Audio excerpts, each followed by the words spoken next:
Hello guys, আমি রান্নি কিচেনে তোমাদের ওয়েলকাম। তো দেখো, আজকে দুপুরে রেসিপি নিয়ে আসলাম। সেরকম কিছুই না, জাস্ট আলু ফুলকপি দিয়ে ডিম অমলেট করে তরকারি করব।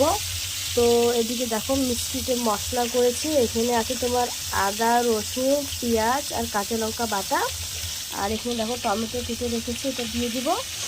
আর এদিকটা দেখো, এই যে এখানে ধনে পাতা আছে, তো ধনে পাতাটা লাস্টে দিয়ে দিব।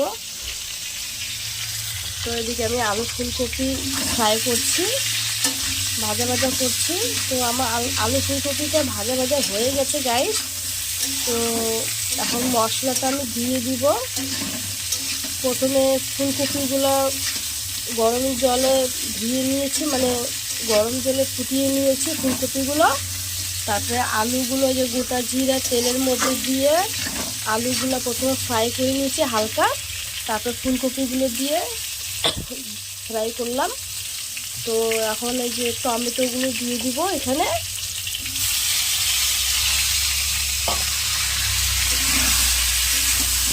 আজকে সেরকম কোনো রেসিপি নেই, মাছ মাংস নেই, হ্যাঁ হালকা পাতলা ঝোল করব।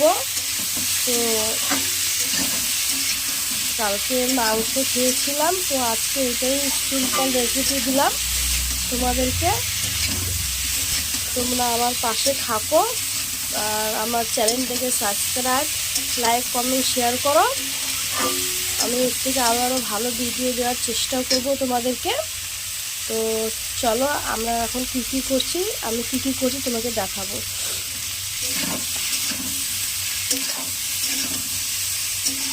আর প্লিজ আমার ভিডিও তোমাদের ভালো লাগলে পরে লাইক, কমেন্ট, শেয়ার করে দিও। আর আমার গলার ভয়েসটা তোমাদের একটু আলাদাই লাগতে পারে গাইস।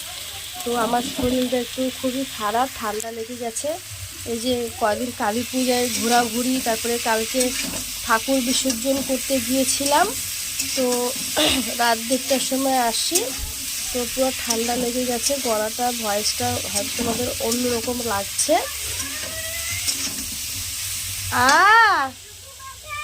কি করছে? হ্যাঁ,